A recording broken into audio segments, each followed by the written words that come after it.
ये ना छोड़ो, इसको भी थोड़ा बटोर ले। सब कुछ मिल सकता है पर ये भारत वतन नहीं मिल सकता। जान है,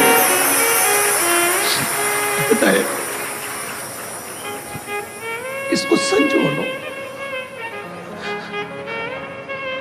जन्म मिला है मनुष्य का, मानव का,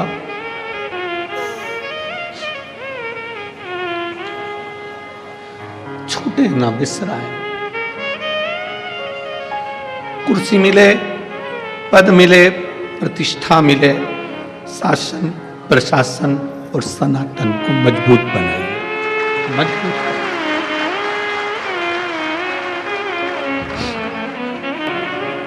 एक बार श्री शिवाय नमस्तुभ्यम कहा जाए, एक बार पंचाक्षर मंत्र नमः शिवाय कहा जाए, एक बार षडाक्षर मंत्र ओम नमः शिवाय कहा जाए।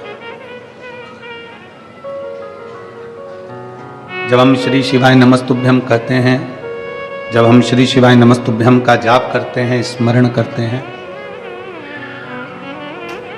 तो 33 कोटि देवी देवता, जितने भी देवताओं की लिस्ट है, जितने भी देवी देवता विराजमान है, चाहे वो पितर हो, चाहे वो गंधर्व हो, चाहे वो अप्सरा हो, चाहे वो जो भी देव हो, जो भी देवी देवता है, कहीं पर भी बैठकर, किसी मंदिर में, देवालय में, शिवालय में, कथा में, या आप अपने घर पर बैठकर जब आप श्री शिवाय नमस्तुभ्यम का जाप करते हो, श्री शिवाय नमस्तुभ्यम जब बोलते हो, तो 33 कोटि देवी देवताओं का ध्यान आप पर आ जाता है। 33 कोटि देवी देवताओं की दृष्टि जब हम पर पड़ती है, 33 कोटि देवी देवताओं की दृष्टि जब आप और हम पर जाती है, तो ये निश्चित है कि संसार में जन्मे हुए जीव का, संसार में जन्मे हुए व्यक्ति का, संसार में जन्म लेने वाले जीव का, संसार में जन्म लेने वाले मनुष्य का कल्याण अपने आप निश्चित हो जाता है, अपने आप निश्चित हो जाता है। शिव की भक्ति एक ऐसी भक्ति है, शंकर की उपासना एक ऐसी उपासना है, शिव की आराधना एक ऐसी आराधना है जो व्यक्ति को कुछ अलग बनाती है।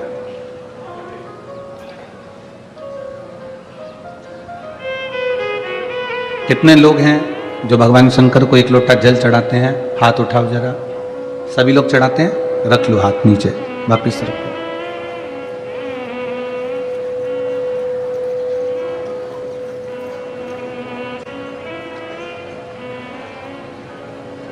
कब से चढ़ाना चालू करा? कोई कहेगा 2 महीने हो गए, कोई कहेगा 6 महीने हो गए, कोई कहेगा 4 महीने हो गए, कोई कहेगा 8 महीने हो गए, कोई कहेगा 10 महीने हो गए, कोई कहेगा 1 साल हो गया, कोई बोलेगा 2 साल हो गया, किसी को 3 साल हो जाते हैं, किसी को 4 साल हो जाते हैं, किसी को 5 साल हो जाते हैं। शंकर भगवान पर जल चढ़ाते चढ़ाते चढ़ाते चढ़ाते 2 महीना, 4 महीना, 6 महीना, जितना भी आपने शिव को दिया, जितना भी समय आपने भगवान शंकर को दिया,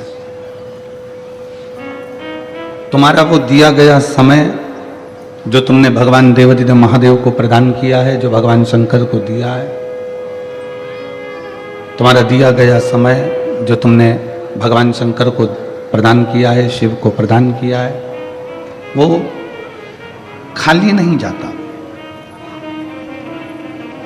शंकर को दिया गया समय खाली नहीं जाएगा। शिव को दिया गया समय, भगवान शंकर को दिया गया समय, भगवान शंकर को प्रदान किया गया समय, जिस समय पर हमारी कोई दुख की घड़ी आती है, विपदा की घड़ी आती है, कोई तकलीफ की घड़ी आती है, कोई कष्ट की घड़ी आती है, शिव महापुराण की कथा कहती है, उस समय पर जो तुमने भगवान देवाधिदेव महादेव को 1 लोटा जल समर्पित करा है, उस समय पर तुम्हारी तकलीफ की घड़ी में शंकर भगवान आकर सम्मुख में खड़े हो जाते हैं। उस समय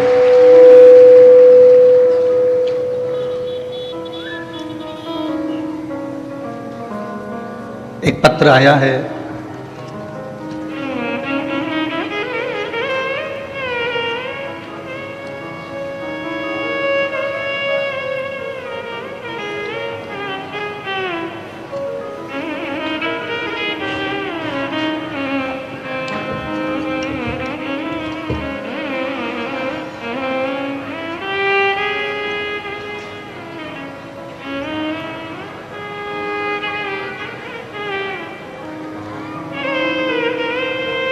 पहला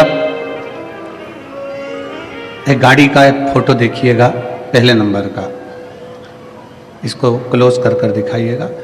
आस्था चैनल पर और जितने लोग एलईडी के माध्यम से देख रहे हैं वो एलईडी के माध्यम से। पुल के ऊपर से गाड़ी एक नदी के अंदर गिर जाती है और गाड़ी भी उल्टी गिरती है, पूरी की पूरी गाड़ी उल्टी पड़ी हुई है। बहुत देर तक गाड़ी जब उल्टी पड़ी रहती है तो गाड़ी पानी के वेग के कारण पलटकर टेढ़ी हो जाती है। दूसरा बहुत देर तक गाड़ी जब पानी में पड़ी है उसके बाद में फिर वो टेढ़ी हो गई। जाने आने वालों ने देखा।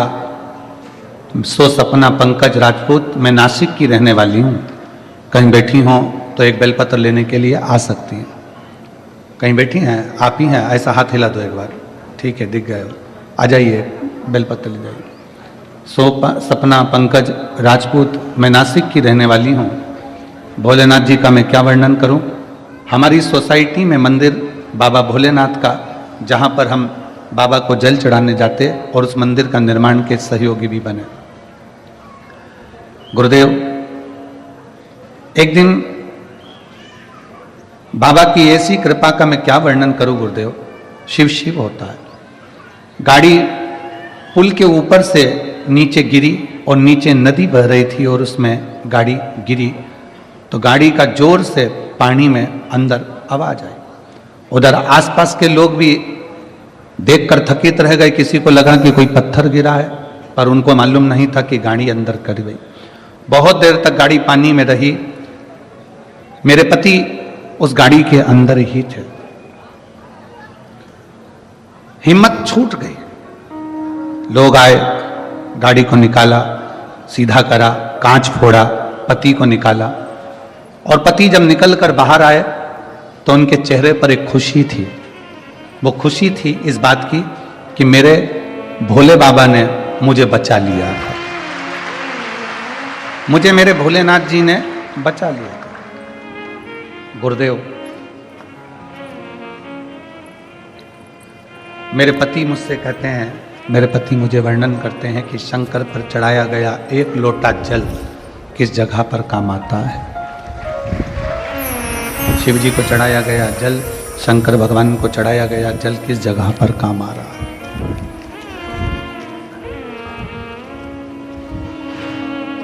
जो एक लोटा जल आपने शंकर भगवान को समर्पित करा है, शिव जी को जो एक लोटा जल दिया है, शंकर भगवान को जो एक लोटा जल आप प्रदान किए हैं, चढ़ाए हैं,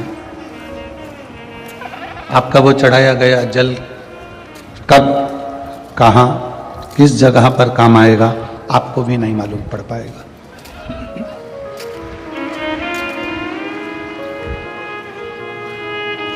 भूल जाओ, शंकर को जल चढ़ाने के बाद आप ये भूल जाओ कि मैं 2 महीने से, कि 3 महीने से, कि 3 साल से, कि 1 साल से, कि 1.5 साल से, कि 2 साल से, कि 4 साल से आप शंकर जी को जल चढ़ा रहे हैं। इस बात को आप भूल जाइए, आपके स्मरण में मत लाइए इस बात को।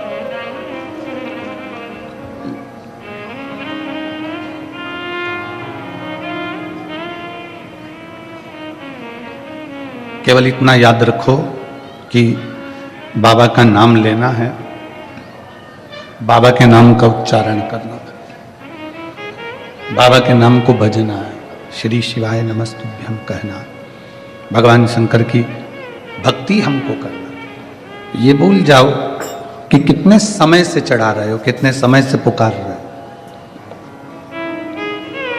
बीज अगर पृथ्वी पर गिरा है, बीज पृथ्वी के अंदर गिरा है तो उसका पौधा जरूर रोपित होगा। उसमें पानी डले ना डले, उसमें खाद डले ना डले, पर वो बीज जो पृथ्वी के अंदर गया है, जमीन के अंदर गया है, उसका पौधा जरूर निकलेगा। आज नहीं तो कल निकलेगा, बारिश गिरने के बाद निकलेगा, कभी भी निकलेगा। पर जो बीज अंदर गया है जमीन के, एक ना एक दिन उसका पौधा जरूर बनेगा। उसी तरह शंकर को अगर एक लोटा जल चढ़ाया है तो उसका फल जरूर मिलेगा, उसका फल जरूर मिलेगा।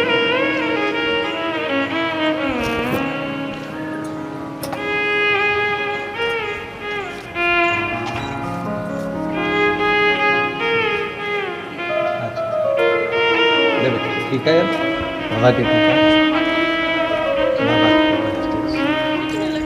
शिव कृपा। अच्छा,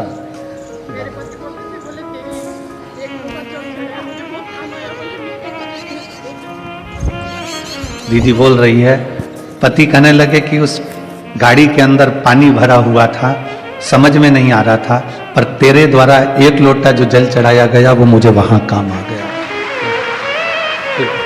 एक आपके पति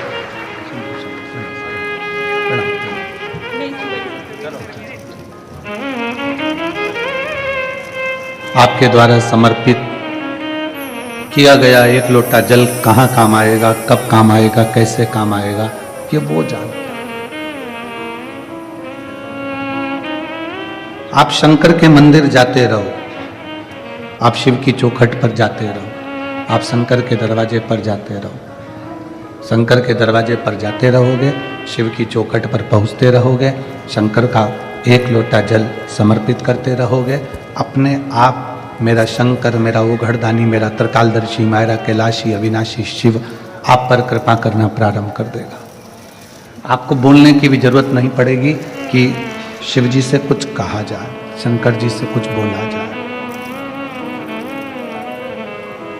आप तो केवल शंकर के मंदिर में एक लोटा जल लेकर जाइए, शिव के पास में एक लोटा जल लेकर पहुंचिए, शिव की चौखट पर एक लोटा जल लेकर जाना प्रारंभ करें, वो संभाल लेगा। कर्म की गति को भोगने के लिए यह हमारा शरीर मिला है, मानव की देह मिली है। कर्म की गति को भोगने के लिए हम ये मनुष्य के शरीर में आए हैं, मानव की देह में आए हैं। जितने बैठे हो ना, सबका अपना अपना दुख है और सबकी अपनी अपनी प्रसन्नता है, सबके अपने अपने कष्ट है, सबका अपना अपना दुख है। इसलिए आप और हम जब प्रार्थना करते हैं, आप और हम जब भगवान को पुकारते हैं, स्तुति करते हैं, उस समय पर हम ये नहीं बोलते कि मेरे पेट में दर्द है या कैंसर का रोग है या थायराइड का रोग है या सिर का रोग है या कोई अन्य रोग है। उस समय पर हम बाबा से कहते हैं, बाबा सब दुख काटो हमारा, ओ भोला सब दुख काटो। हम बाबा से ये नहीं कहते कि मेरे शरीर में ये दुख है, मेरे शरीर में ये कष्ट है। हम बाबा से कहते हैं कि सब दुख काटो। किसी दुख का हम वर्णन नहीं कर रहे हैं कि हमारे पेट में दर्द है, कि सिर में दर्द है, कि घुटने में दर्द है, कि पाँव में दर्द। हम तो सब दुख का वर्णन कर रहे हैं कि सारा दुख आप काट दीजिए।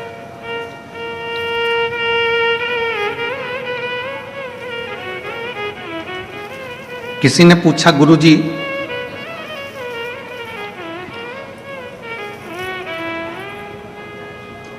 अगर कोई कर्जा लेकर मर जाता है, उसके लड़के, उसकी लड़की, उसका पोता, उसकी पोती, नाती पंती, भाई बंधु उसका कर्जा चुका देते हैं। वो तो मर गया जिसने कर्जा लिया था, वो तो चले गया। भाई ने कर्जा चुका दिया, बेटे ने कर्जा चुका दिया, बेटी ने कर्जा चुका दिया, रिश्तेदारों ने कर्जा चुका दिया, तो क्या जो मरा है उसको भोगना पड़ेगा? दूसरी बात कि नहीं भोगना पड़ेगा। कर्जा भाई ने चुकाया, कर्जा बेटे ने चुकाया, कर्जा बेटी ने चुकाया, पर जिसने लिया था वो नहीं चुका पाया। अपने कर्म का भोग अपने को स्वयं भोगना। परसों की कथा में कहा था कि हाथ में हमको खुजाल चली है तो हम खुजालेंगे। पेट हमारा दुखा है तो दवाई भी हम खाएंगे, दवाई भी हम खाएंगे। सिर में दर्द है तो दवाई हम खाएंगे, पड़ोसी को नहीं खिलाएंगे। पड़ोसी उस दवाई को खा भी लेगा तो उसका असर तुम्हें नहीं होगा। उसी तरह हमारे कर्म को, हमारा जो कर्म है उसका भोग हमको भोगना। जितने परिवार वाले हैं, जितने कुटुंब वाले हैं, जितने रिश्तेदार हैं, ये सब तुम्हारे कमाए गए धन का भोग भोगेंगे और तुम अपने कर्म का भोग भोगोगे। ये धन का भोग भोगेंगे। जो पैसा है, दौलत है, धन है, वैभव है, सबका भोग सबको भोगना। बेटा भी भोगेगा, बेटी भी भोगेगी, पत्नी भी भोगेगी, परिवार भी भोगेगा।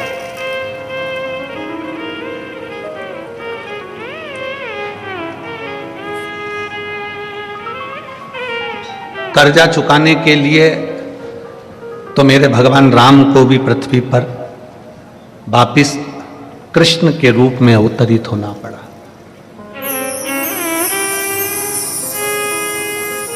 कर्जा चुकाने के लिए मेरे राम जी को भी भगवान कृष्ण के रूप में पृथ्वी पर अवतरित होना पड़ा। आप सब ने कथा सुनी होगी कि एक बार भगवान श्री राम माता जानकी के साथ में अपने पिता के वचनों को निभाने के लिए वन जा रहे थे। कितने वर्ष के लिए गए? जम के बोलो जरा। 14 वर्ष के।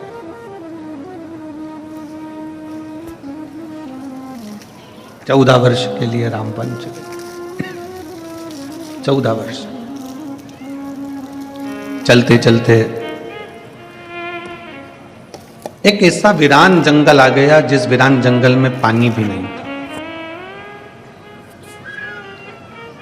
जहां पर पीने के लिए जल भी नहीं। चलते चलते माता जानकी थक गई और माता जानकी इतनी थकी कि माता जानकी जी ने कहा कि अब मुझे प्यास लग रही है, मुझे पानी पीना है।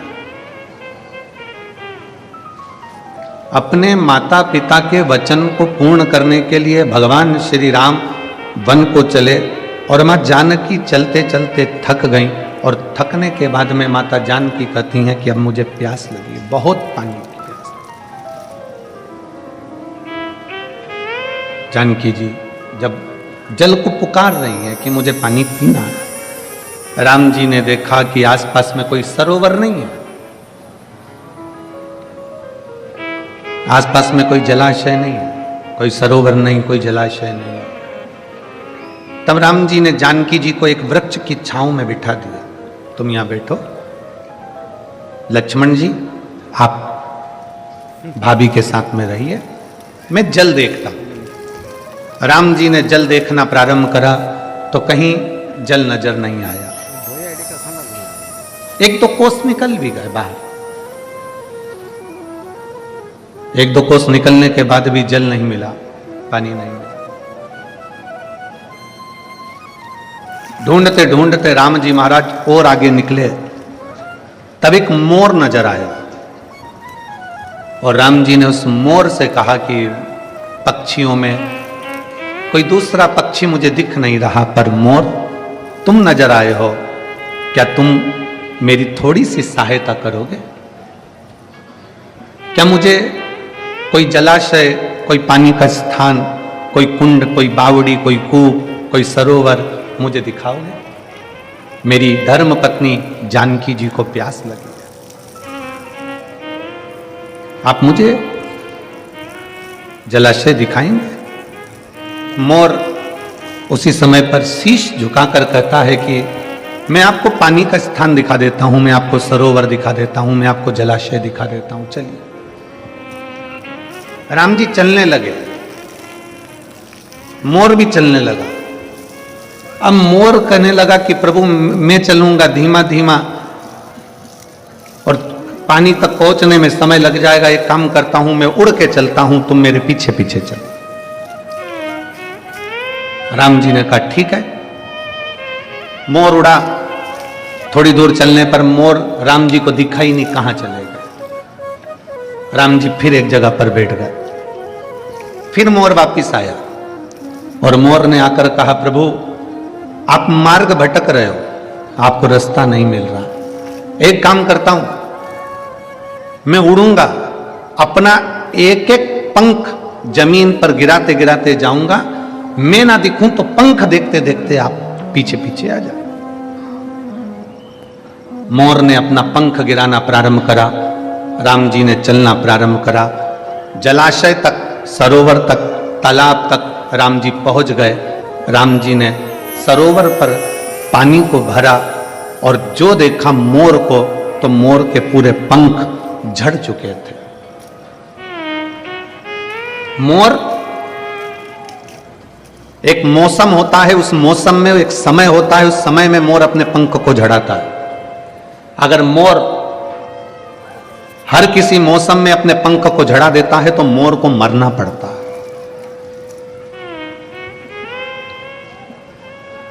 एक मौसम, एक समय ऐसा होता है जिसमें मोर अपने पंख को झड़ाता है, और किसी दूसरे मौसम में या दूसरे समय पर मोर अपने पंख को झड़ाता है तो मोर मरता ही है, मोर को मरना पड़ता।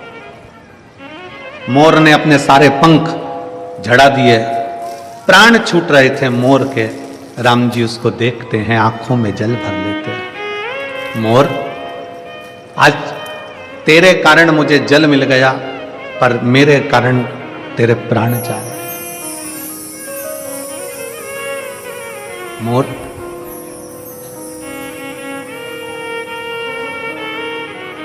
तेरे को कुछ मांगना हो तो मांग ले।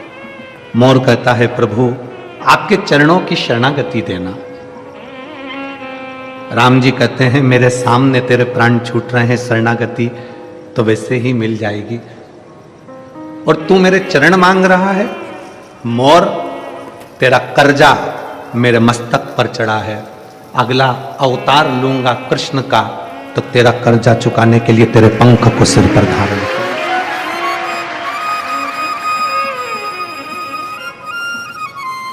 तेरा कर्जा चुकाने के लिए तेरा पंख मैं अपने सिर पर धारण करूंगा, अपने सिर पर। और शिव महापुराण की कथा वर्णन करती है, संसार में जन्म ले हो, हमारा और आपका जन्म हुआ है, ना जाने कौन सा कर्जा चुकाने के लिए हम यहां आए। कौन सा कर्जा? सास कहती है मेरी बहू अच्छी नहीं है। हम कहते हैं पूर्व समय का स्मरण करिएगा, हो सकता है तुमने दरवाजे पर आई हुई गाय को डंडा मारकर भगाया होगा, हो सकता है तुमने किसी को अपशब्द कहा होगा। ये जितने हमारे संबंध हैं, हमारी पत्नी, हमारे बच्चे, हमारा बेटा, हमारी बेटी, हमारी माता, हमारे पिता, हमारा परिवार, हमारा कुल, ये सब संबंध जितने भी हैं, ये संबंध हमारे पूर्व के कर्म के कारण हमको मिलते हैं, और संसार में आने के बाद उनके साथ रहना पड़ता है और भोगना पड़ता है। 5,000 रुपए किसी को दिए, लेकर चला गया, मुंह ही नहीं दिखाया, भग गया, तुम ढूंढ ढूंढ के थक गए। किसी के पास में तुमने माल भेजा और वो माल का पूरा की पूरा पैसा उसके पास में रह गया, वो मिला ही। किसी कंपनी में पैसा जमा करा, पैसा चले गया, वो मिला ही। कोई नया व्यक्ति तुम्हारे सामने आ जाता है और नया व्यक्ति आकर तुमसे कहता है कि मैं तुम्हारे पैसे को ऐसा ऐसा कर दूंगा, लाओ जमा करो हमारी सोसाइटी में, हमारी कंपनी में। नया व्यक्ति तुमसे पैसा लेता, तुम उसको पहचानती नहीं थी, अभी भी पहचान बड़ी, 2-4 महीने में, 3 महीने में, 1 महीने में, 15 दिन में पैसा तुमने जमा भी कर दिया। जमा करने के बाद वो पैसा डूब गया। कौन नया व्यक्ति था? ना जाने कहां से आया था, कौन था, कैसा था, आपको और हमको नहीं मालूम, पर उस परमात्मा को मालूम है कि पूर्व समय में तूने इसका लिया था, इसलिए वो इस जन्म में तेरे पास आकर अपना हिसाब पूरा कर कर चले गए।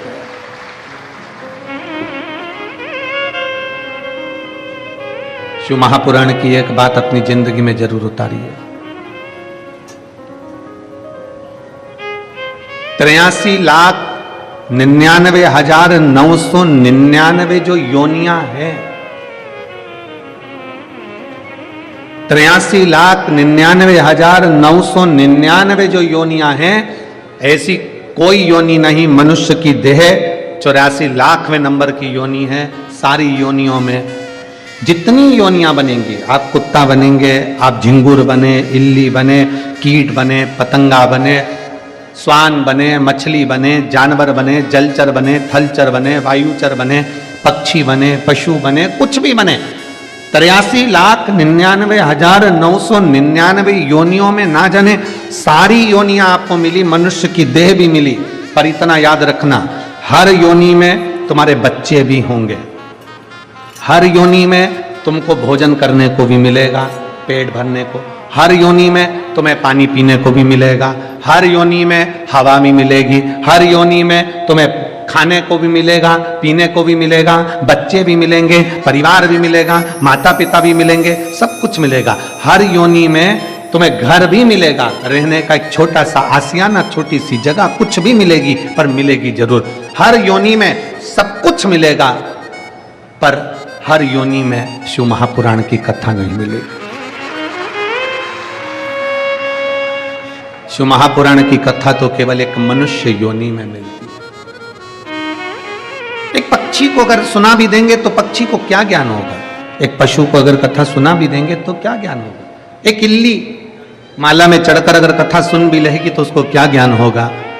कोई कीट, कोई पतंगा, कोई जानवर, कोई पशु, कोई पक्षी, कोई जलचर, कोई थलचर अगर कथा सुन भी लेंगे तो उनको क्या ज्ञान होगा?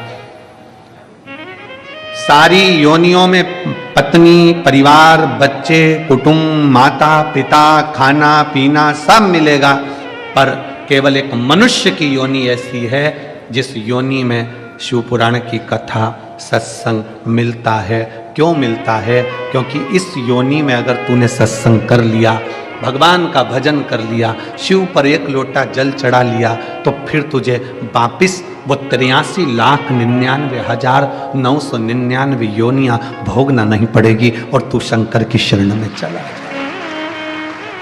इन योनियों से तेरी मुक्ति हो, इन योनियों से तू परे हो जाए, इन योनियों से तू छूट जाए।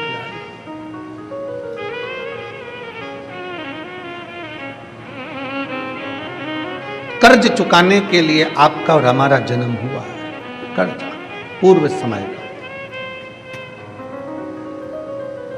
बेटी ने जन्म ले लिया, बेटे ने जन्म ले लिया, किसी के घर में अगर बेटा बेटा जन्म ले रहा है तो समझ लेना कि तुम्हारा कोई पूर्व का तुम्हारा कर्जा बहुत ज्यादा था, इसलिए घर में बेटे बेटे बेटे ही बेटे जन्म ले लिए। अगर तुम्हारे घर में, परिवार में, कुल में एक बेटी भी जन्म ले ले तो समझ लेना कि तुम्हारा पूर्व का कोई पुण्य बड़ा प्रबल था जिसके कारण बेटी ने जन्म। बड़ी मुश्किल से कहीं पूर्व, एक गरीब सब्जी बेचने वाला है, ठेला चलाने वाला है, कबाड़ा बेचने वाला है, उसके घर में 1 2 3 4 5 6 बेटी जन्म ले लेती है।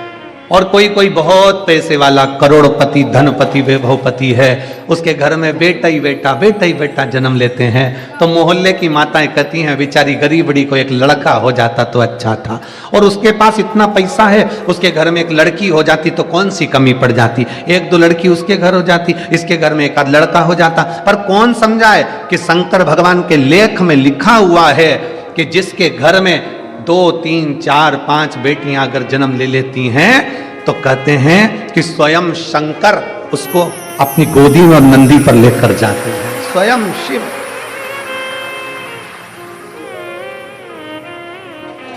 हम सोचते हैं कि बेटों का जन्म हो रहा है तो बड़े भाग्यशाली हैं। आप भाग्यशाली हो, बेटे ने जन्म लिया, पर सौभाग्यशाली तो तभी होगे जब घर में बेटी का जन्म हो। जब घर में बेटी का जन्म है तो सौभाग्यशाली, नहीं तो भाग्यशाली तो आप हो।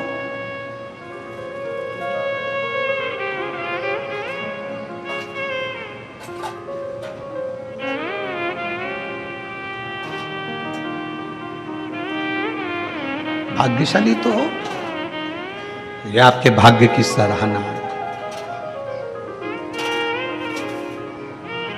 तुम्हें जो समय मिला है, तुम्हें जो ये मनुष्य का जीवन मिला है, मानव का शरीर मिला है, इस मानव के शरीर की कीमत समझो, इसकी कीमत समझो। बचपन तुमने परिवार को दे दिया, मम्मी कितना लाड लड़ाती है, आई कितना प्रेम करती है, पिताजी कितना प्रेम करते हैं बचपन में।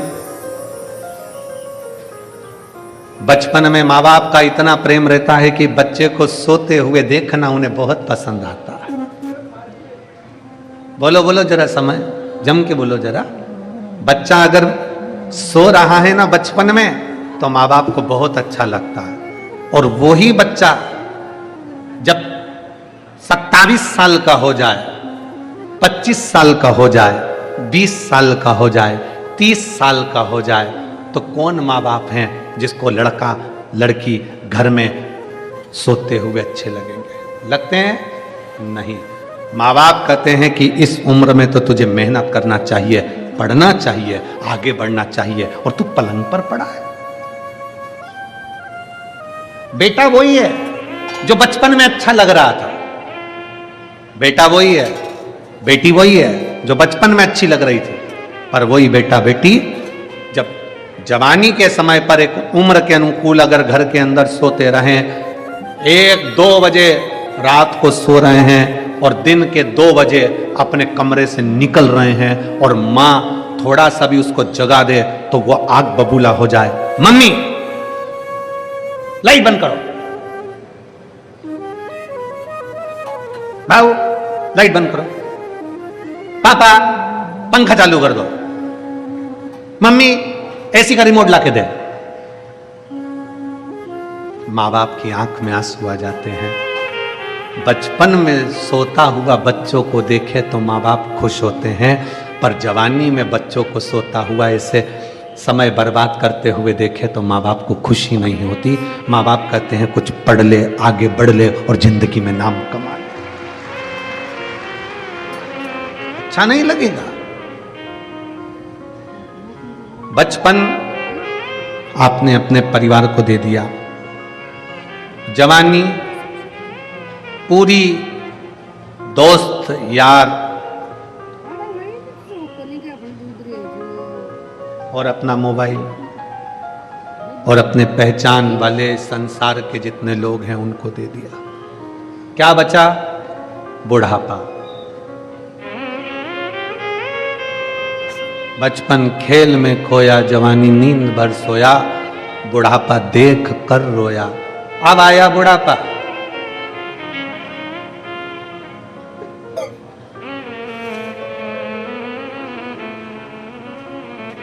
जब जवानी आती है, अच्छा पद मिल जाता है, अच्छी प्रतिष्ठा मिल जाती है, अच्छी कुर्सी मिल जाती है, अच्छी जॉब मिल जाती है, अच्छी नौकरी मिल जाती है, अच्छी प्रतिष्ठा मिल जाए, अच्छी कुर्सी मिल जाए, अच्छा पद मिल जाए, अच्छी सत्ता मिल जाए, तो निवेदन है झुकना सीख जाना, अकड़ना नहीं। झुकना सीख। हमने कई लोगों को देखा है, जब तक कुर्सी पर रहते हैं, जब तक कोई अच्छा पद रहता है, कुर्सी पर बैठे रहते हैं, बहुत बड़े पद पर रहते हैं, ओहदे पर रहते हैं, हमने कई लोगों को देखा है इतनी अकड़ में रहते हैं, इतनी अकड़ में रहते हैं कि कोई आ भी जाए तो उससे सीधे मुंह बात नहीं करते। और जो कुर्सी पर इतनी अकड़ में रहता है, बाद में रिटायर होता है, रिटायर होने के बाद मोबाइल में ग्रुप बनाता है कि अब मैं समाज सुधार का काम करूंगा। समाज का एक व्यक्ति तेरे दरवाजे पर 25 बार फाइल रख कर गया, तब तू कहां गया था?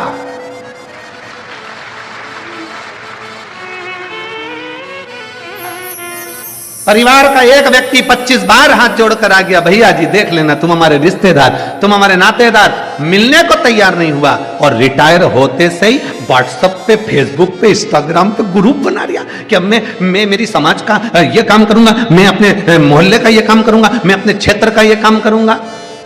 अब याद आ रहा है, अब समझ में आ रहा है कि अब मैं कोई अच्छा काम करने का प्रयास करूंगा। अच्छा काम कब करना था? जब तुम्हारी कुर्सी थी। अच्छा काम कब करना था?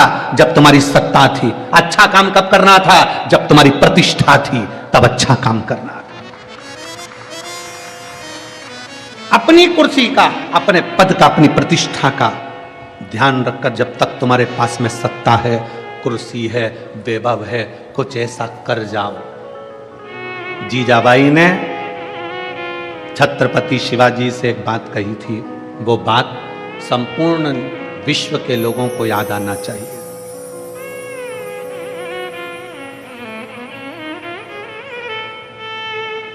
संपूर्ण विश्व,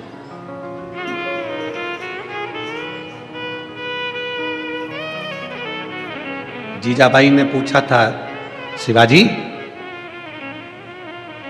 हे शिवाजी।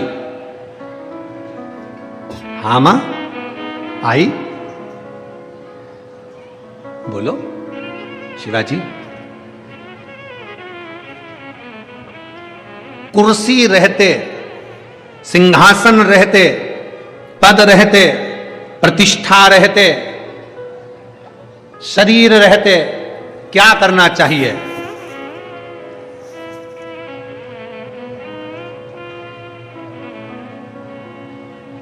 क्या करना चाहिए? तो शिवाजी ने कहा, मां, शासन, प्रशासन और सनातन धर्म की रक्षा करना चाहिए। अपने सनातन धर्म की मजबूती। आपके पास में बहुत अच्छा पद है ना, आपके पास में बहुत अच्छी प्रतिष्ठा है, बहुत अच्छी कुर्सी है, बहुत अच्छा आपके पास में पद है, तो प्रयास करना कि इस पद की गरिमा बनी रहे।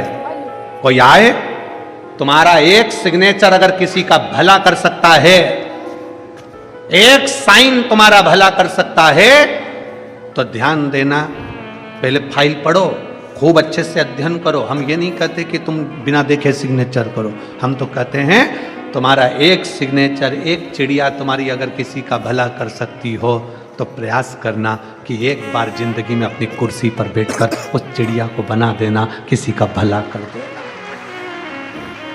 प्रयास करो अच्छा करने का। फिर मिलेगा शरीर?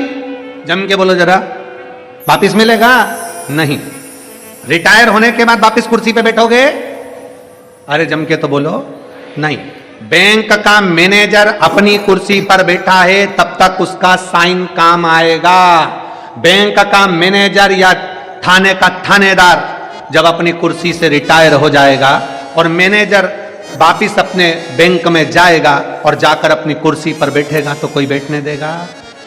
थानेदार रिटायर होने के बाद अपनी कुर्सी पर बैठेगा तो कोई बैठने देगा? नहीं, क्योंकि अब थानेदार दूसरा आ गया, मैनेजर दूसरा आ गया, तुम रिटायर हो गए। अब तुम्हारे कितने भी अच्छे सिग्नेचर हो, वो सिग्नेचर काम के नहीं है, क्योंकि जब तुम्हारी कुर्सी थी तब सिग्नेचर काम का था। इसलिए जब तक तुम्हारी कुर्सी और पद प्रतिष्ठा है, तब तक सिग्नेचर अच्छे करने का प्रयास करिए, किसी का भला करने का प्रयास करिए, किसी के लिए श्रेष्ठ करने का प्रयास करिए। कुछ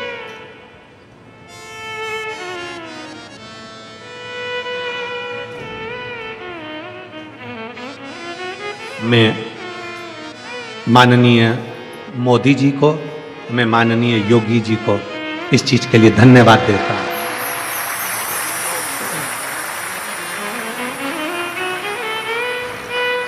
मैं माननीय मोदी जी को और माननीय योगी जी को, प्रधानमंत्री जी को, उत्तर प्रदेश शासन के मुख्यमंत्री जी को भी धन्यवाद देता हूं कि अपनी कुर्सी का सदुपयोग कर रहे हैं, शासन, प्रशासन और सनातन तीनों को मजबूत कर रहा है।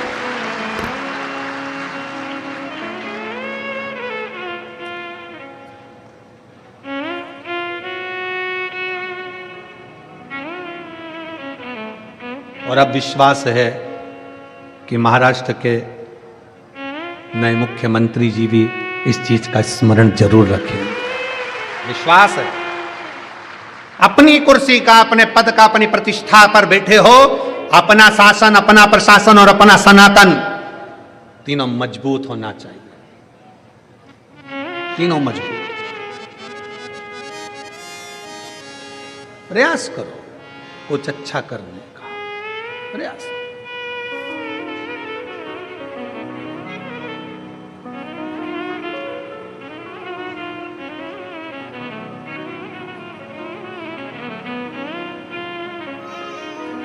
और जब हम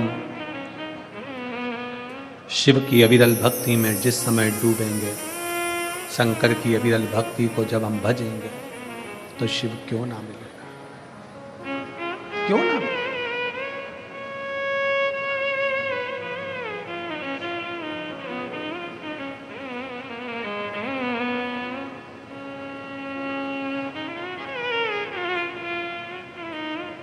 कल हम आशीष से कह रहे थे, आशीष, पहली कथा नेपाल तो बाची है विदेश में, पर पहली कथा दुबई में है। तो हमने आशीष से कहा, आशीष सब सामान लेकर चलना, साथ में भारत माता की मिट्टी को भी लेकर चलना।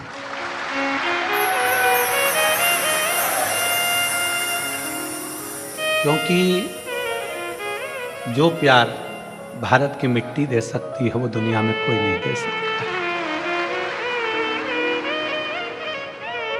भारत की मिट्टी के आगे सब फीका है। आशीष बोला, गुरुजी 3 दिन में तो अपन आ जाएंगे। हमने कहा एक दिन भी अगर ये भारत की मिट्टी छूटती है तो बड़ा दुख होता है।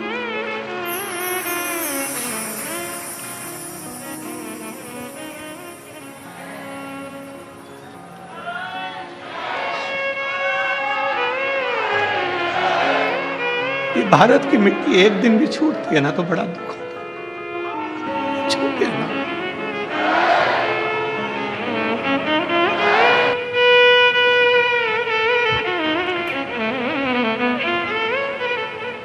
कि चंदन है इस देश की माटी, तपोभूमि हर ग्राम है, हर बाला देवी की प्रतिमा बच्चा बच्चा राम है। जिसके सैनिक समर भूमि पर गाया करते गीताएं, उसी माटी के हल्के नीचे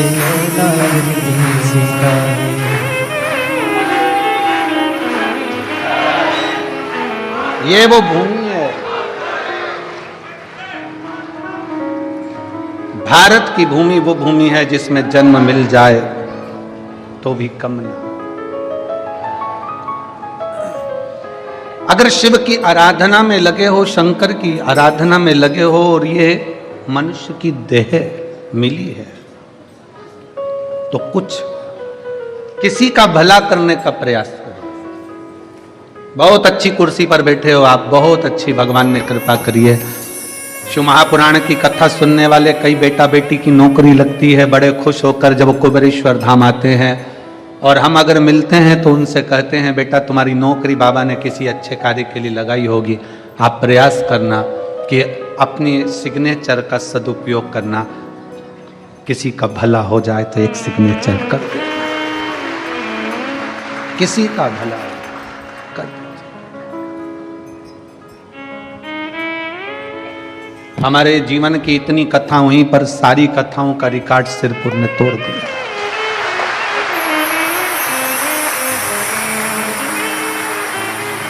ये जितने डूम लगे हुए हैं, ऐसे 12, 15, 20 डूम भी लगा लिए जाएं तो भी भक्त उसके बाहर ही रहेंगे। इतना भीड़, इतना भक्तों का सैलाब है, इतना भक्तों का सैलाब। ऐसे डूम ना जाने कितने लगा दो आप, 15, 12, 20, 22, 24, 25, तो भी शिव भक्त बाहर के बाहर। हमारे जीवन का इतना बड़ा ये शिव पुराण की कथा देखी करी सब, पर ऐसा जन सैलाब कहीं नहीं देखा, कहीं ऐसा जन सैलाब नहीं देखा, ऐसी शिव भक्ति नहीं देखी। भगवान शंकर की जो अविरल भक्ति आपके दिल में है, शिव आप सबकी मनोकामना जो भाव से आए हो, जिस विश्वास के साथ आए हो, जिस भरोसे के साथ आए हो, मेरा शंकर आपकी वो मनोकामना पूर्ण जरूर करेगा और शिव झोली जरूर भरेगा। कि खाली ना जाता कोई दर से तुम्हारे, खाली ना जाता कोई दर से तुम्हारे, मैं भी खड़ी हूँ नंदी बाहे फसारे, अपने हृदय से लगा लो गिरा जा रहा हूँ, उठा लो भोले अपने दर से, अब तो ना टालो, गिरी जा रही हूँ, उठा लो। बचपन खेल में चला गया, जवानी भोग और विलास में निकल गई, अधेड़ी कमाने में निकल गई, बुढ़ापा आया, शरीर कांपने लगा। सोचा अब मैं शिव पुराण की कथा में चली जाऊंगी, इतनी भीड़ में कैसे जाएगी, कैसे जाए?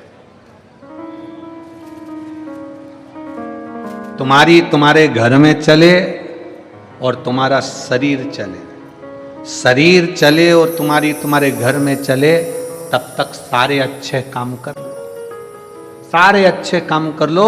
शरीर चले तो कथा भी सुनो, तीर्थ भी करो, व्रत भी करो, पुण्य कमाओ, और तुम्हारी तुम्हारे घर में चले, जब तक तुम्हारी चल रही है तब तक दान पुण्य, भूखे को भोजन, प्यासे को पानी, जय बाबा बर्फानी करते रहो। जब चलना बंद हो जाएगा ना तुम्हारा, तुम कहोगे बेटा ला जरा 100 रुपए दे, सीवर वाला महाराज आया है, कथा सुनने जाना है मेरे को गाड़ी का। पूरे मोहल्ले की माताओं ने गाड़ी करी है, किराए की गाड़ी करी है, और आई हैं मेरी जीजियां यहां, आए हैं मेरे जीजा यहां, सब ने मिलकर, कोई ने गाड़ी करी, कोई ने लोडिंग करा, कोई ने बड़ा ट्रक करा, कोई ने ट्रैक्टर करा, डीजल डलवाया, किराया दिया, सब ने मिलकर दिया। सब ने मिलकर आज जो खर्च कर कर तुम यहाँ आए हो ना, 100-500 रुपए लगा कर यहाँ आए हो, चिंता मत करना। एक छोटी सी डायरी में लिख कर रखना, मैं सिरपुर गई थी तो मैंने 150 रुपए खर्च करे थे। 3 महीना तो जाने दो, 3 महीना जाने दो, 1 महीने बाद जो पास में तुम्हारे साकरी में कथा है ना, फिर मिलेंगे, जब पूछेंगे कि वो 150 रुपया तुम्हारा बढ़कर 1000 गुना हुआ कि नहीं। जाने दो। शिव भक्ति में भगवान शंकर को अगर 1 लोटा जल दे रहे हो, भगवान शंकर को 1 बेलपत्र दे रहे हो, शिव जी पर 1 अक्षत चावल भी अगर चढ़ा रहे हो, तो वो खाली नहीं जाता। तो तुमने तो यहाँ आकर अपना कीमती समय भोले बाबा को दिया है, तो बाबा क्या तुम्हारे लिए समय निकाल कर तुम्हारे दरवाजे पर नहीं आएंगे? कीमती समय दिया। और ऐसी सुबह नाए नाए ऐसी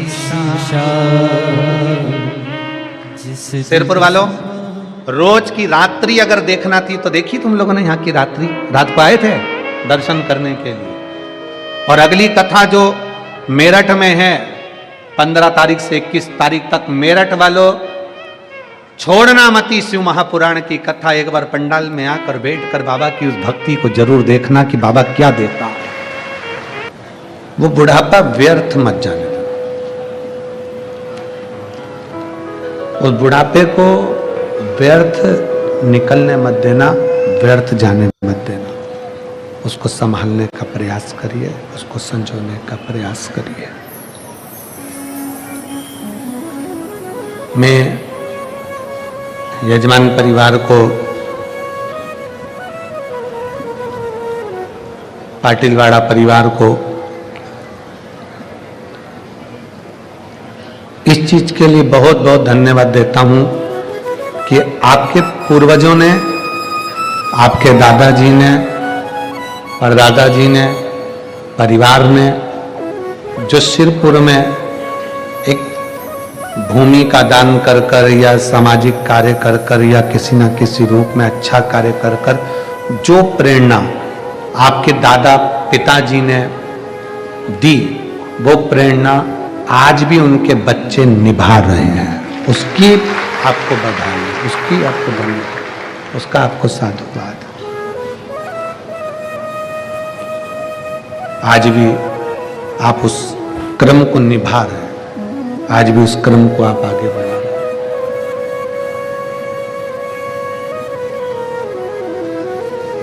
और करो, शरीर फिर नहीं मिलना है। शरीर ना जाने किस योनि में, किस जन्म में हम कहां होंगे, आप कहां होंगे, किसको पता है, किसको मालूम है कि कौन कहां होगा।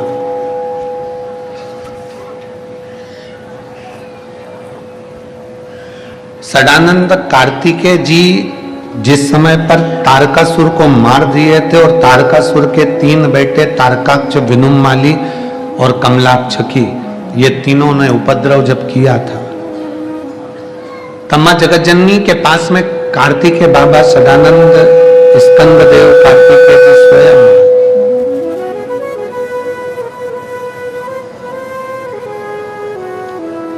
स्कंददेव कार्तिकेय जी स्वयं आए और स्कंददेव कार्तिकेय जी ने आकर अपनी माता जी से कहा, मां यदि आप कहो तो मैं ये तारकासुर के 3 बेटों को भी मार दूं, तारकाक्ष को, विदुम्माली को और कमलाक्ष को, इनका भी समाप्त कर देता हूं, इनको भी मार देता हूं।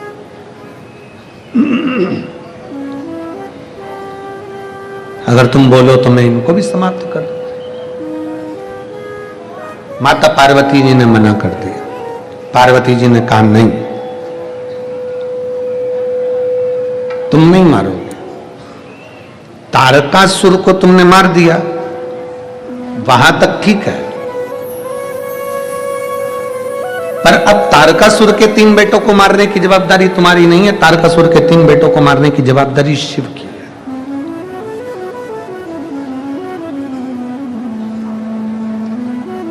आपसे एक बात पूछें, दवाई क्यों खाते हो? जम के बोलो, दवाई क्यों खाते हो? कि तुम एक्सपायर ना हो जाओ। बोलो सही है कि गलत है? जम के तो बोलो जरा, सही है। व्यक्ति आखिरी तक दवाई खाता है कि वो एक्सपायर, जम के बोलो, एक्सपायर ना हो जाए। दवाई कब खाना चाहिए? जम के बोलो जरा, कब खाना चाहिए कि दवाई भी एक समय ऐसा होता है कि दवाई भी एक्सपायर हो जाती है,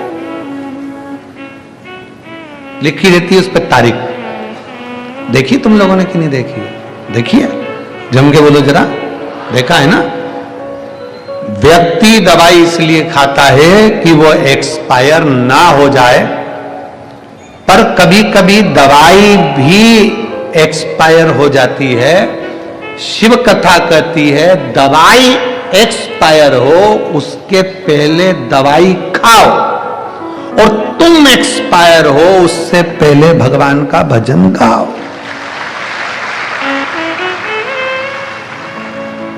दवाई कब असर करेगी? एक्सपायर होने के बाद। जम के बोलो जरा, नहीं। कब असर करेगी?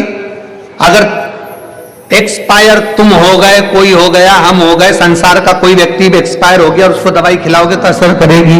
नहीं। और दवाई एक्सपायर हो गई, उसकी तारीख निकल गई, उसकी डेट निकल गई, उसके बाद वो असर करेगी क्या? नहीं। दवाई भी अगर एक्सपायर हो जाती है तो वो भी असर नहीं करती है। व्यक्ति एक्सपायर हो जाता है तो उस पर दवाई असर नहीं करती है। और मनुष्य यदि एक्सपायर हो जाए तो लोग कहते हैं कि इनको थोड़ा सा मिल जाएगा, जो चले गए, जो गए उनको मिल जाएगा। शिव महापुराण की कथा कहती है, जीते जी दवाई खा लो, मरने के बाद दवाई असर नहीं करेगी। और जीते जी शिव पुराण सुन लो, मरने के बाद असर नहीं करेगी। जीते जी सुनो, जीते जी श्रवण करिए, जीते जी धारण करिए। जितना श्रवण कर सकते हो, जितना भजन कर सकते हो, जितना स्मरण कर सकते हो, जितना कीर्तन कर सकते हो उतना करिए। जीते जी।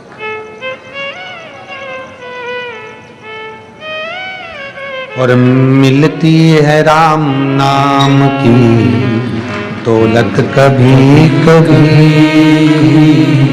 होती है अपने भाग्य से शिव पुराण कभी कभी। यह अपने भाग्य से हुई है, अपनी किस्मत से हुई है। ये भाग्य अपना, अपनी किस्मत है जो अपने को ये शिव महापुराण की कथा श्रवण करने को प्राप्त हुई। फिर मौका मिले ना मिले, मनुष्य देह मिले ना मिले, संसार सागर में दूसरी बार जन्म मिले ना मिले, मिला है उसको स्वीकार कर।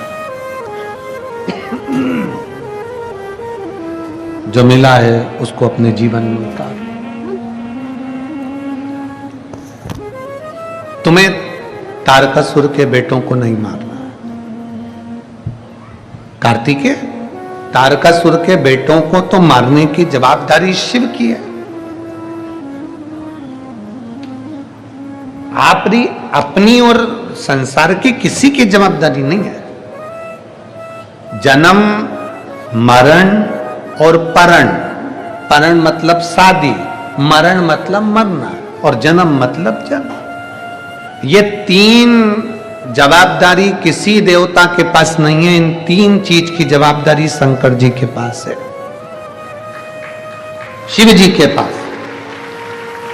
कब जन्म होगा, कहां जन्म होगा, कैसे जन्म होगा, किस जगह पर जन्म होगा, इसकी जवाबदारी शिव जी के पास है।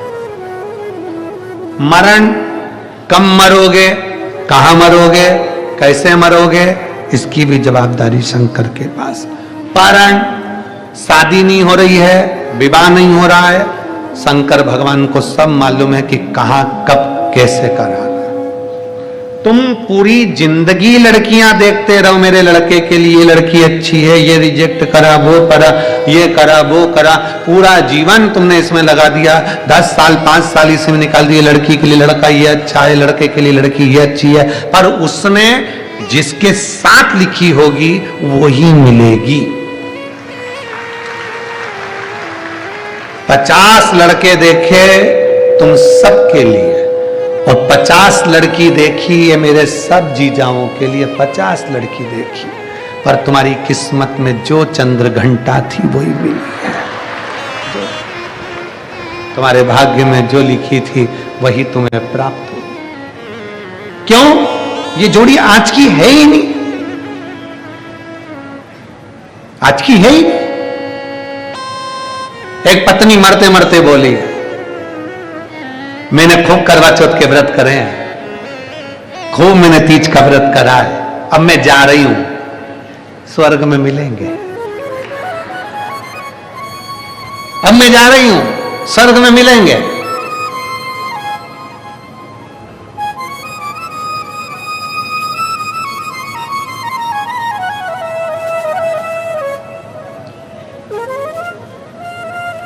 पत्नी मरी नहीं,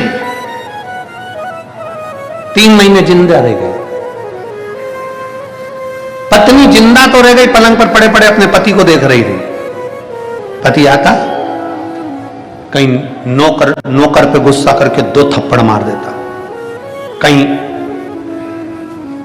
गौ माता दरवाजे पर आती तो उसको भगा देता, कुत्ता आता तो उसको लात मारकर भगा देता, सबको परेशान करने लगा। एक दिन पत्नी ने पूछ लिया, क्यों बेवकूफी कर रहे हो, पागल हो गए हो?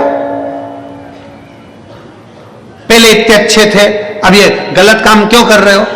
पति बोला, मुझे स्वर्ग नहीं जाना, अगर तू स्वर्ग में है तो मैं नरक में अच्छा। तूने कहा था अब मैं जा रही हूं, स्वर्ग में मिलेंगे, तो मैं जाऊंगी उधर मुझे पहुंचना ही नहीं है, उधर जाके करूंगा क्या, मुझे नहीं जाना, मेरा डिपार्टमेंट दूसरा, हम जाएंगे ही नहीं अगर तू जाए। तुम्हारे भाग्य में अगर पत्नी जो मिली है, शंकर भगवान को धन्यवाद देना कि कृपा है आपकी, जो मेरे जैसे व्यक्ति को संभाल रही है और मेरे बच्चों को संभाल रही है, ऐसी कहीं कृपा ही तेरी हो। अब तुम बोलोगे गुरुजी क्या हम अच्छे नहीं है? तुम बहुत अच्छे हो, है?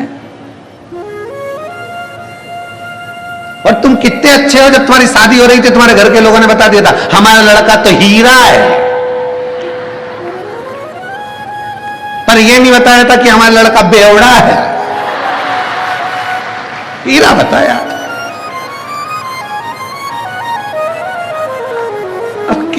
कितने अच्छे हो, ये तो राम था। इसको खड़े होना था भगवान शंकर के दर्शन की लाइन में, ये खड़ा हो जाता है ठेके की लाइन में। कितना अच्छा।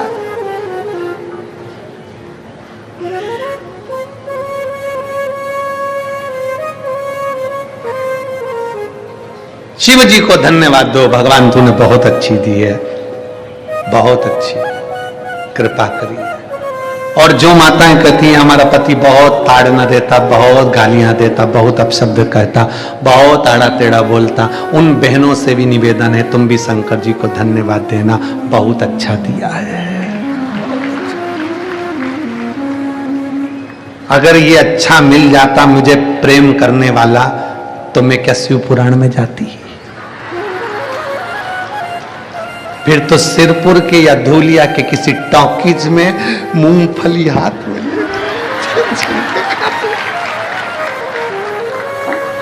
ये तेरी कृपा है, तेरी उदारता है। तू इतना अच्छा है कि तूने ऐसा दिया कि दिन भर गाली देता, दिन भर ताने देता और दिन भर अपशब्द बोलता, ये ताने देता तो मेरा दिल इससे हटकर भोलेनाथ में लग गया।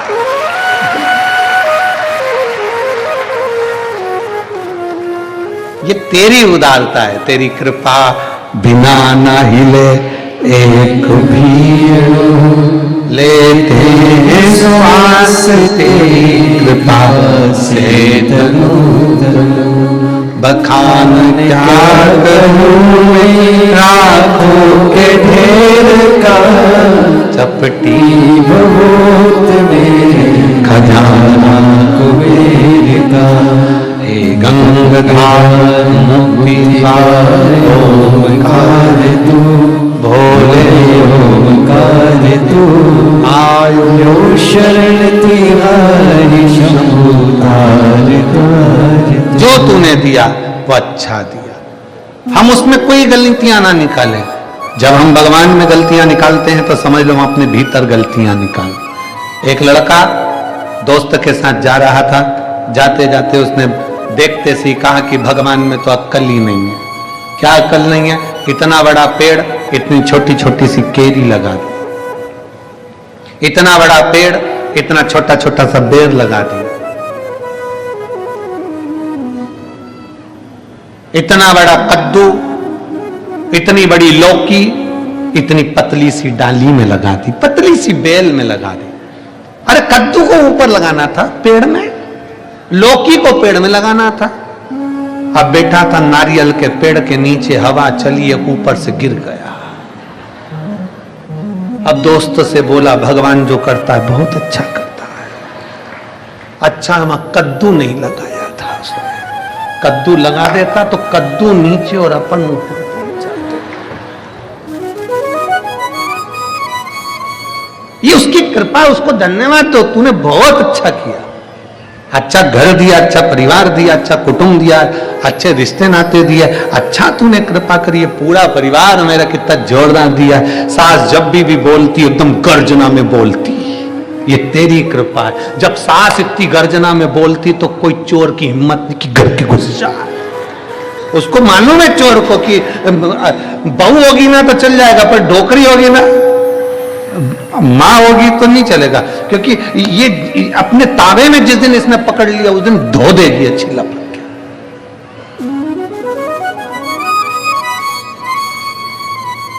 तुम खुद देखो, अच्छा अंदाजा लगा के देखो जरा।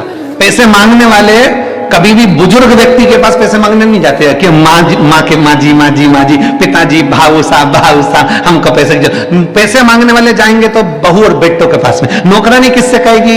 सास से तो कभी कहती ही नहीं नौकरानी पैसे की जरूरत है तो। पोछे वाली, झाड़ू वाली, बर्तन वाली, भांडा वाली, कभी भी पैसे की जरूरत होगी ना बहुओं से कहेगी जी मुझे पैसे की जरूरत। तो जीजी कहे कि मम्मी से राम मैं नहीं कह सकता। नौकर अगर पैसा दुकान पे चाहिए तो नौकर कभी भी सेठ जी से, जो पिताजी हैं बुजुर्ग हैं, उनसे नहीं कहेगा। वो कहेगा तो बेटा भैया मेरे को पैसे की जरूरत, तो पापा से कहना है। मैं नहीं कह सकता, पापा से तो नहीं कह सकता, क्योंकि मालूम है पारखी नजर निर्मा सुपर। इनको मालूम है कि पिताजी की निगाह बहुत पारखी है, मां की निगाह बहुत पारखी है, घर के बुजुर्ग की निगाह बहुत पारखी है। वो समझते हैं कौन अच्छा कौन बुरा, क्या करेंगे क्या नहीं करेंगे। और सास ने कहा था मत देना पैसा, पर बहू ने चुपचाप से दे दिया। वो 15 दिन बाद काम छोड़ के चली गई, आई नहीं। सास ने कहा था मत देना, पर समझे ये तो सोच रही थी मेरी बिचारी कर चली। सास की निगाह बहुत पारखी है। जैसे सास की निगाह पारखी है, ससुर की निगाह पारखी है, उसी तरह मेरे भोले बाबा पूरे देवताओं के भी देव महादेव हैं, घर के देवताओं में बुजुर्ग हैं, इसलिए उनकी निगाह भी पारखी है, किसको क्या देना है वो जानते हैं, उसको मालूम है।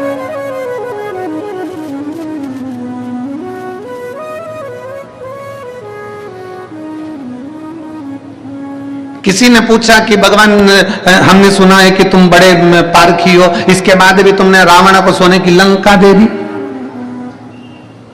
रावण को सोने की लंका दे दी। शंकर भगवान तुम्हें सोचना था, विचार करना था कि वो असुर है, राक्षस है, उसे सोने की लंका देने की क्या जरूरत थी। शंकर भगवान ने कहा मैंने रावण को सोने की लंका नहीं दी है, राम जो मेरे दिल में बसते हैं, जो मेरा भजन करते हैं, उनकी अर्धांगिनी सीता लंका में जाएगी, उसके लिए एसी का रूम बनाया है। बहू आती है, उसके पहले बेटे का रूम तैयार करा जाता है, बहू यहाँ आएगी, इस कमरे में रुकेगी, ऐसा है वैसा है, सजाया धजाया तैयार करा गया। शंकर भगवान ने कहा माता जानकी जी आएंगी, उनके लिए पूरी लंका अच्छी होना चाहिए, इसलिए सोने की लंका बनवा दी। शिव का भक्त, शंकर का भक्त कहीं पर भी जाए, शिव भक्त कहीं पर भी जाए, उसकी व्यवस्था पूर्ण हो जाती है, पूर्ण व्यवस्था। शिव करते हैं, शंकर करते हैं, राम जी भगवान शंकर का भजन करते, माता जानकी की व्यवस्था स्वयं शिव ने करी, स्वयं शंकर।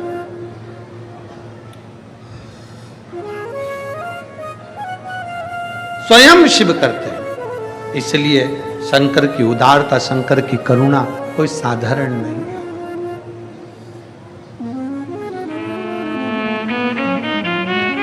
आपका कर्तव्य है केवल शिव के मंदिर में जाकर वहां की सेवा करना, चाकरी करना। और मेरे बाबा तेरी नौकरी सबसे बढ़िया है सबसे खरी, तेरे दरवाजे की चाकरी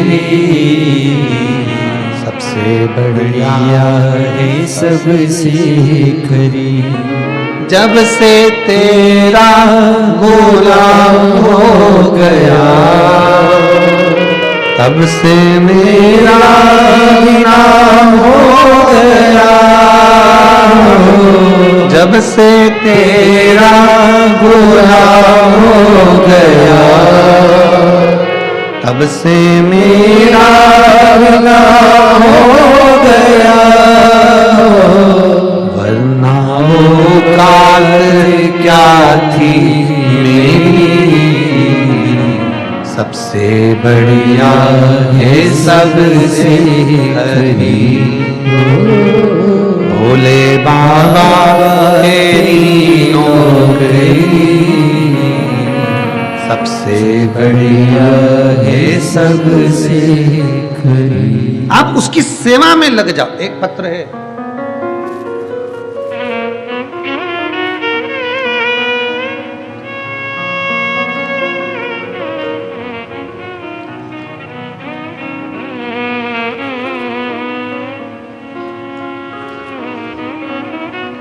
भूषण परमानंद देवरे,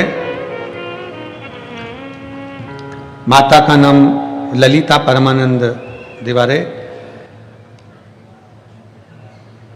कहीं बैठे हो तो एक बेलपत्र लेने के लिए आ सकते हैं। बाबा, मैं अपने बेटे के बारे में बताना चाहती हूं जो 5 साल का है। उसको इतनी शुगर है कि उसकी शुगर 700 रहती है। गुरुदेव, 700 शुगर पहुंच गई, बच्चा ठीक नहीं, बेटे को हॉस्पिटल ले गई। मुंबई के कलवा हॉस्पिटल में हमने बेटे को एडमिट किया, उसको ऑक्सीजन दी गई, रिपोर्ट निकाली गई, मालूम पड़ा कि बेटे की शुगर 700 के पार है। बेटे की याददाश्त चली गई, झटके जैसे आने लगे, सुध नहीं रही, पागलों जैसी हरकत करने लगा। अब डॉक्टर ने कहा कि इसकी रिपोर्ट के अनुसार इसकी शुगर इतनी हाई हो गई है कि मस्तिष्क तक पहुंच गई है। अब ये इसकी दशा ऐसी ही रहना है, नॉर्मल भी होगा तो यही दशा रहे। करें क्या? अब क्या कर सकते हैं? सबको भूल गया, बेटा पागलों जैसा हो गया, कोई इलाज सामने दिखता नहीं। तभी मैंने नर्स के कहने पर, डॉक्टर की नर्स के कहने पर श्री शिवाय नमस्तुभ्यम का जाप करने लगी। बेलपत्री शिव के मंदिर से लाना, शंकर पर चढ़ा हुआ जल लाना और उसी समय हॉस्पिटल में पशुपतिनाथ का व्रत स्वीकार कर लेना, बस चालू करा। और गुरुदेव, मैं बाबा का क्या आभार व्यक्त करूं। जल पिलाना प्रारंभ करा, बेलपत्री देना चालू करा। वो पागलों जैसी हरकत कर रहा था, पहचान नहीं रहा था। हमने उसको पीस पीस कर बेलपत्री दी और शिव का चढ़ा हुआ जल दिया। आज बाबा की कृपा से मेरा बेटे की शुगर डाउन हुई और उसकी याददाश्त भी थोड़ी सी ठीक हुई। गुरुदेव, डॉक्टर ने कहा था ये कभी भी अब पहचानेगा नहीं, जान नहीं पाएगा, क्योंकि मस्तिष्क में शुगर का लेवल बहुत बढ़ चुका, पहचानेगा नहीं।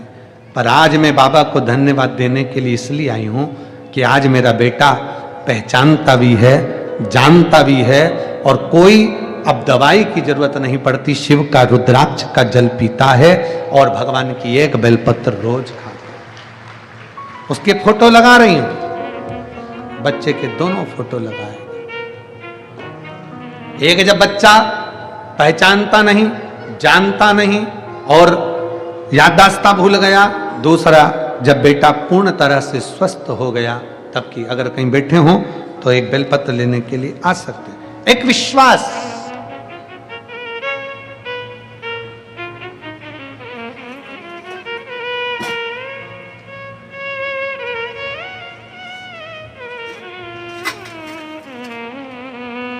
शिव के बिना संसार में कुछ नहीं है। आपका भरोसा, आपकी दृढ़ता, आपका विश्वास। एक पत्र और है,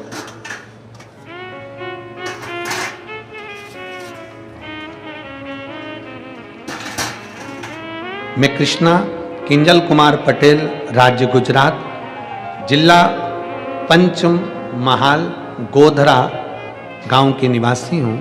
वहां से आई हूं। कहीं बैठी हो तो बेलपत्र लेने के लिए आ सकते हैं। गुरुजी, मेरा एक ही लड़का है, उसका नाम आयांश किजल कुमार पटेल है, जिसकी उम्र 7 साल की है। वह अचानक से ऐसे ही खेलते खेलते उल्टियां करने लगा, उसकी तबीयत खराब हो गई। फिर हम उसे लेकर बड़ौदा चले गए, वहां के डॉक्टरों को दिखाया। फिर सब रिपोर्ट निकाली और सीटी स्कैन में पता चला कि सिर में पानी जमा हो गया। सिर में पानी जमा हो गया, डॉक्टरों ने बोला ऑपरेशन करना पड़ेगा। फिर हमने ऑपरेशन करवा लिया। वो पहले जैसे तो हो गया, पर वो हमारे साथ बात करता तो आंखें ऊपर करता, आंखें ऊपर कर लेता, जिसका मैं फोटो लगा रही हूं। आप फोटो को देखेंगे, पहले नंबर का फोटो का दर्शन करेंगे, जिसमें उसके नेत्र की ज्योतियां सब ऊपर की ओर चली गई, उसकी आंखें पूरी ऊपर की ओर चली गई। आंखें ऊपर की ओर कर लेता, तब उसकी जांचें प्रारंभ हुई। फिर डॉक्टरों ने रिपोर्ट निकाली तो बताया आपका लड़का देख नहीं सकता, उसकी आंखें चली गई। ब्रेन का जब ऑपरेशन हुआ, मस्तिष्क का जब ऑपरेशन हुआ, तो डॉक्टरों ने देखकर कह दिया कि अब ये देख नहीं पाएगा। उसकी आंखों की रिपोर्ट निकाली गई, एमआरआई भी कराया, रिपोर्ट भी आई, पर उसका दिखना ठीक नहीं हुआ। हमें मालूम नहीं था कि ऊपर क्यों देखता है, उसकी आंखें चली गई।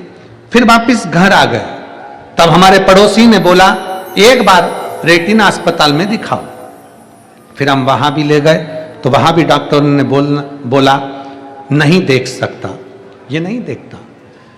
फिर हम घर आ गए और ऐसे 2 महीना हो गए। फिर एक दिन हमारे रिश्तेदार का फोन आया, फिर उन्होंने मुझे बोला सीहोर जा, रुद्राक्ष लेकर आ। मैंने पहली बार सुना था और उन्होंने यह भी बोला कि पशुपतिनाथ का व्रत भी कर। फिर मैंने बोला इतना किया तो ये भी करती हूं। फिर उन्होंने मुझे रुद्राक्ष दिया, मैं रोज मंदिर जाती, जल चढ़ाती, पिलाती और आंखों में लगा देती। फिर अचानक से दूसरे रिश्तेदार थे तो उन्होंने बोला कि मैं सीहोर जा रहा हूं, तुम भी चलो, वहां रुद्राक्ष महोत्सव चल रहा है। हम फिर कहेंगे जिंदगी में अगर मौका लगे तो एक बार महाशिवरात्रि के समय पर रुद्राक्ष महोत्सव की उस पवित्र भूमि पर जरूर आओ। अपना डेरा लगाकर 7 दिन, 5 दिन, 3 दिन, 2 दिन, 1 दिन बाबा से अपने दिल की बात जरूर कहो, बाबा सुनता जरूर है। 25 फरवरी से 3 मार्च तक रुद्राक्ष महोत्सव सीहोर में होगा। अभी से अपनी तैयारी करो। मेरी जीजियां, अपने अपने जीजाओं सब तैयारी कर कर खूब प्रेम से बाबा के धाम में 7 दिन अपने बाप के घर में, पिता के घर में रहने की तैयारी करो। तब हम रुद्राक्ष महोत्सव में कथा सुनने के लिए फिर पंडाल में बैठ के बहुत रोई और बाबा से प्रार्थना की। फिर मैंने शंकर कंकर की पूजन की, कंकर को घर लेकर आ गई। मैंने शिवरात्रि के बाबा से प्रार्थना कर कर बाबा को नमन करती, सोमवार का व्रत करती और बाबा से विनय करने लगी, गुरुजी मैं बाबा का क्या धन्यवाद दूं।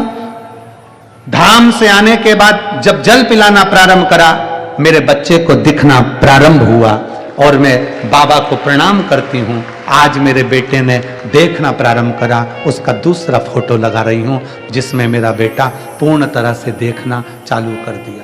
एक फोटो जिसमें बच्चा पूर्ण तरह से आंख से अंधा हो गया था, देख नहीं पाता था, नेत्र की ज्योति पूर्ण चली गई थी, और दूसरा फोटो जिसमें बच्चा पूर्ण तरह से देखना प्रारंभ करा। अगर बच्चा आया हो और परिवार के लोग आए हों तो बेलपत्र लेने के लिए आ सकते हैं। शिव तत्व है, शंभू खड़ी। और मेरे बाबा तेरी नौकरी सबसे बढ़िया है सबसे। अब करो सेवा। कलम प्रसाद जी पाटिल को कह रहे थे कि प्रसाद जी आप लोगों ने बहुत सेवा करी और पूरी समिति ने, जिनके यहाँ रुके, शुभम जी आदि जहां जहां हम लोग रुके, जहां वो अग्रवाल जी भी थे, पूरा लोग सेवाओं में लगे हुए थे, हम सबको साधुवाद, बहुत बहुत सेवा।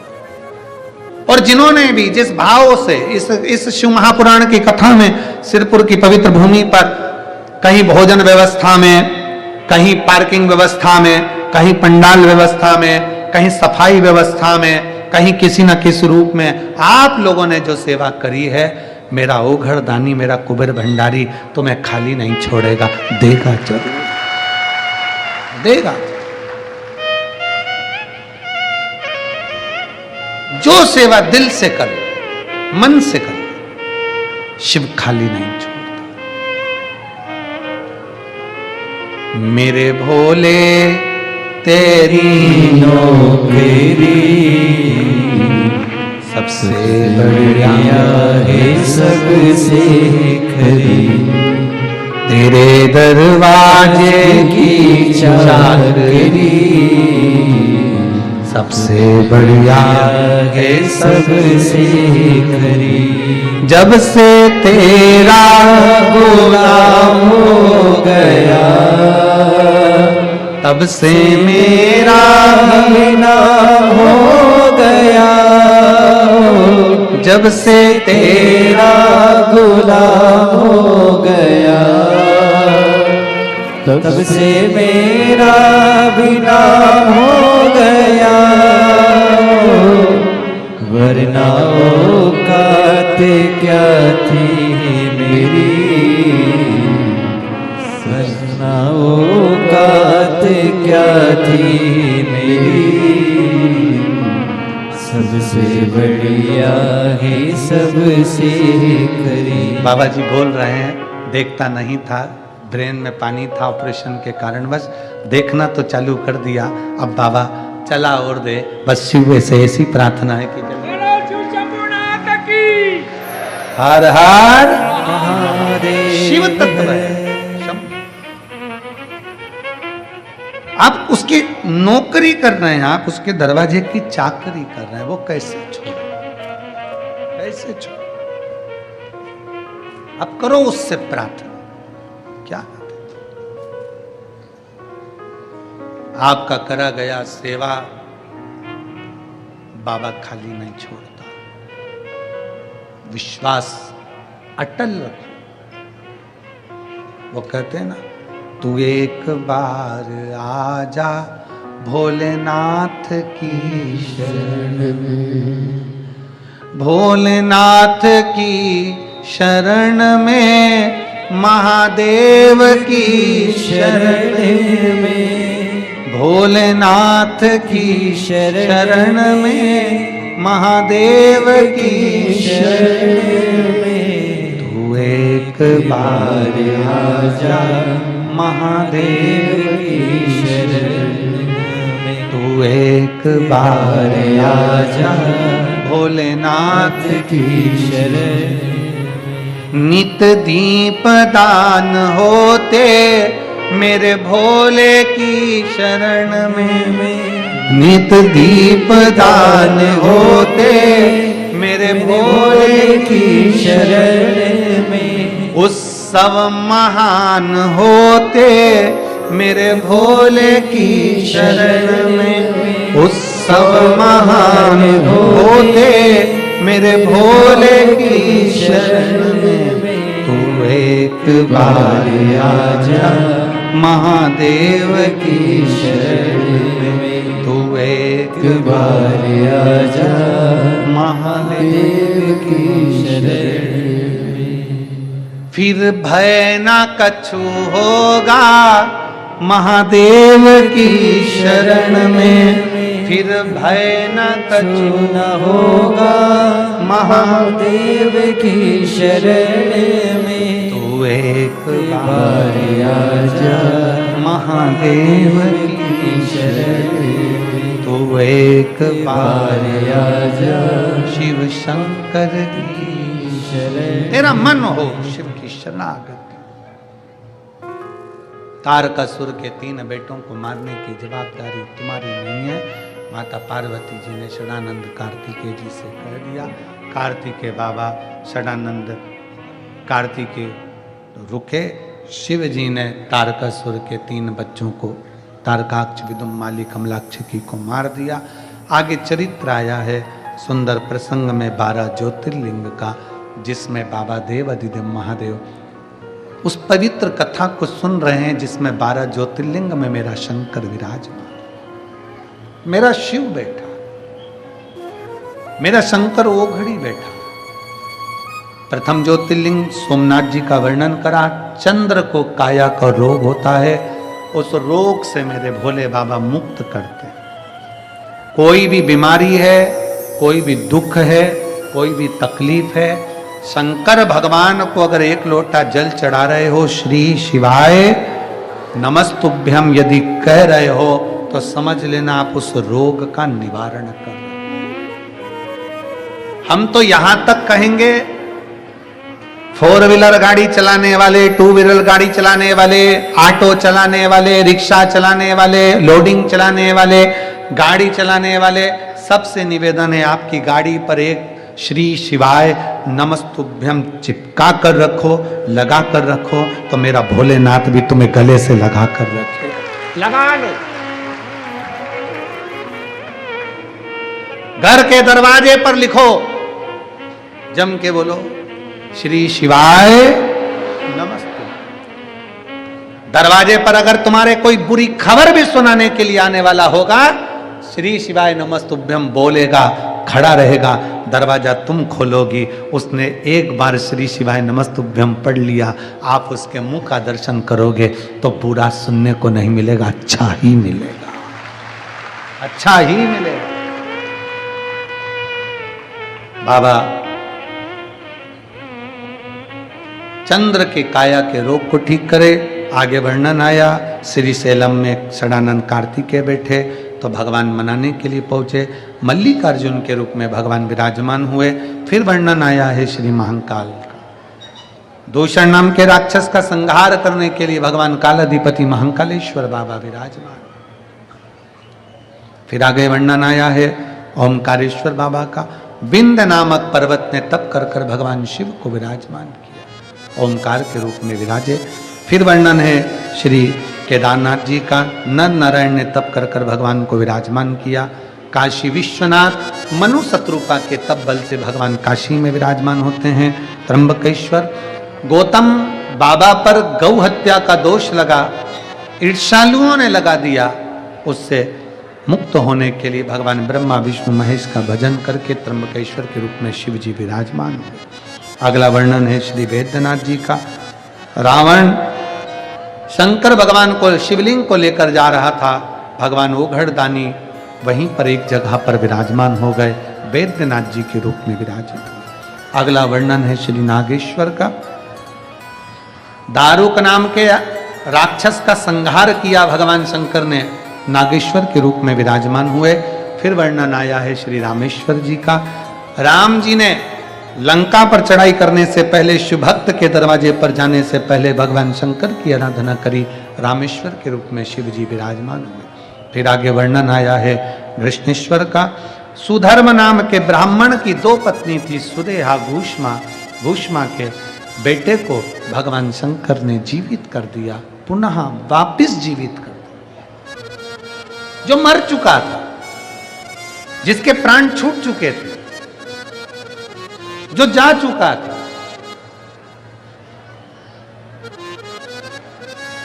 और उस भूष्मा के बेटे को जीवित करना। ईर्षा रखने वाला कितना भी